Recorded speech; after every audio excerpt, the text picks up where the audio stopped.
Il est un peu plus de 8h20, retour sur le plateau de première édition, double question ce matin, pénurie, hausse de prix. Que peut-on faire? C'est donc le thème de Focus Première.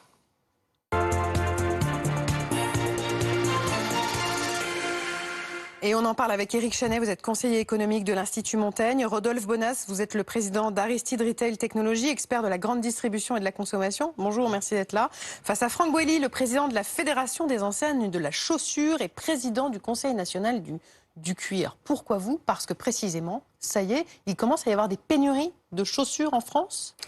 Absolument, mais c'est pas vraiment un phénomène nouveau. Le Conseil national du cuir a été lanceur d'alerte il y a déjà un an, à l'automne 2020, puisque effectivement, les approvisionnements, notamment en provenance d'Asie, ont beaucoup de difficultés à parvenir en Europe. Alors c'est un phénomène un petit peu complexe, mais qui est lié principalement à deux facteurs. Des problèmes de production, notamment en Chine et au Vietnam. Parce que c'est l'atelier du monde. Absolument. Oui. Notamment pour l'entrée de gamme. Oui. Et aussi des problèmes de fret maritime. C'est un sujet que vous avez déjà traité. Très cher et difficile à débarquer, c'est bien ça? Absolument. Les prix ont été des fois multipliés par 10. C'est-à-dire qu'un conteneur qui coûtait 2500 $ coûte aujourd'hui 25 000 $.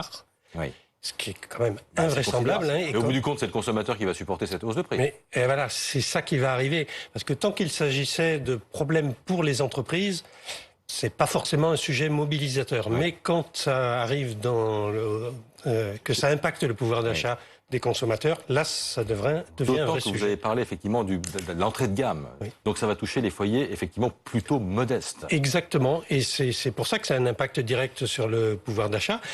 Vous savez que quand on importe un produit dont le coût du transport représente 10% et que les prix multipliés par 10, c'est-à-dire qu'on double le prix des produits. Donc évidemment, l'incidence est énorme. Éric Chanet, comment en est-on arrivé à cette situation de tension, à la fois sur les approvisionnements et donc sur les prix? Oui, écoutez, en fait, c'est une situation qui est mondiale. Pendant très longtemps, la demande ne pouvait pas s'exprimer. Les consommateurs et les entreprises ont cessé d'acheter, on a cessé de produire. Et quand le redémarrage s'est fait, quand on est sorti des politiques de confinement, et je le répète, c'est vraiment partout dans le monde, la demande a très largement excédé les capacités de production et de transport maritime en particulier. Oui. Je pense qu'une des crises les plus importantes, d'ailleurs, c'est de l'énergie, parce que ça touche absolument tous les secteurs. Mais on voit Éric Chanet des images quand même incroyables. On a l'impression que la marchandise, elle est pas loin en fait. Elle est pratiquement au seuil de certains ports, mais elle ne peut pas débarquer. Alors, on voit ces images de Los Angeles, et plus précisément au large du port de Long Beach, des containers, des camions chargés, enfin des bateaux chargés de conteneurs qui patientent parfois des semaines avant de pouvoir décharger. Pourquoi? Voilà. Écoutez, il se passe aussi la même chose au large de Rotterdam, de Shanghai. Les capacités de production, les capacités d'accueil des ports en termes de dockers, de quais, sont simplement insuffisantes par rapport à ce rattrapage. Alors bon, là, il n'y a rien à faire. Il va falloir simplement s'armer de patience. On pourrait espérer que d'autres ports puissent venir à la rescousse. On a des ports en France, Marseille, Le Havre, mais ce sont des ports qui ont été très largement verrouillés et qui sont en déclin par rapport aux grands ports comme Rotterdam. Et donc là, je crains qu'il n'y ait pas grand-chose à faire. Bon, quand vous dites qu'il va falloir attendre, c'est-à-dire combien de temps? Enfin, cette situation va perdurer combien de temps, à votre avis? Alors, ce n'est pas tellement la question du transport maritime, elle va se résoudre. Le fait que les prix ont explosé, ça pousse beaucoup de gens à offrir des services. Là où on va avoir peut-être plus de difficultés à se sortir de cette situation, c'est sur le marché de l'énergie. Le prix de l'électricité a déjà doublé en France, le prix du gaz a été multiplié par 8. Et ça, comme l'hiver arrive, et que les producteurs comme Gazprom ou les producteurs de charbon qui sont maintenant complètement n'arrivent pas à produire plus, il va probablement attendre le printemps, le moment où la demande baisse, pour qu'on soit sorti de cette mauvaise passe.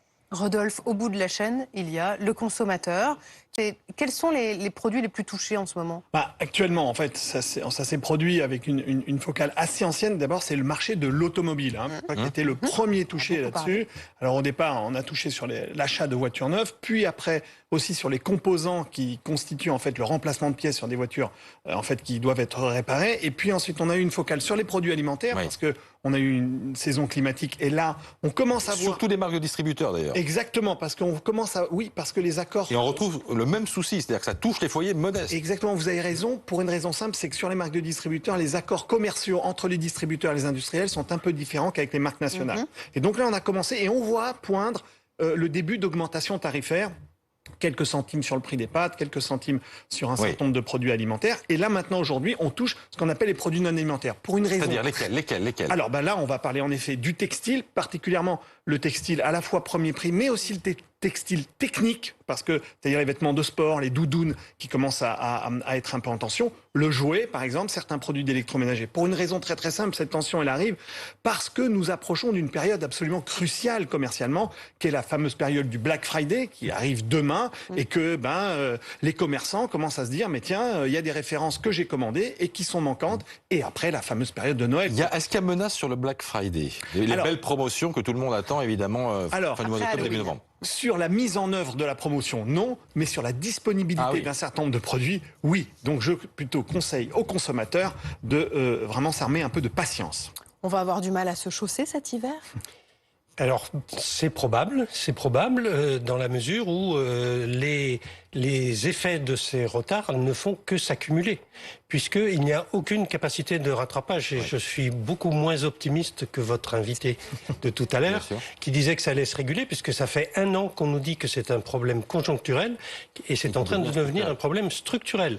Et donc, cette difficulté d'approvisionnement, et j'insiste notamment sur les produits d'entrée de gamme, puisque ce sont eux qui sont majoritairement produits en Asie, va continuer à s'accentuer. Éric Chanet, une dernière question. Il y a 3 Français sur 4 qui voudraient que l'État fixe un prix maximum pour, par exemple, les produits alimentaires de base et ceux de l'énergie. C'est le résultat d'une enquête Harris Interactive. Est-ce que c'est possible, ça?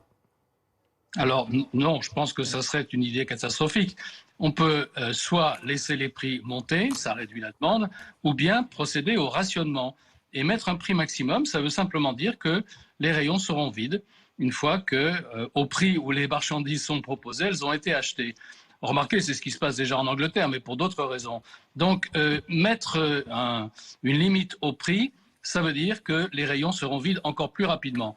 Non, je pense qu'il faut être plus réaliste. Pour beaucoup de produits, il y a des possibilités d'accélération de la production, qu'elle soit européenne, parce que quand même les transports sont plus faciles en Europe. Mais pour certains, on n'a pas le choix. Il faudra attendre que les goulots d'étranglement se desserrent. Et je le répète, le plus dangereux, ça va être la question du chauffage et de l'énergie pendant l'hiver. Merci. Merci beaucoup à tous les 3. Ah, si on produisait encore en France, on n'en serait pas là. Mais voilà, c'est dans notre temps. Ça revient. Lentement, mais ça revient. Merci à tous les 3. Il est 8h30. Merci.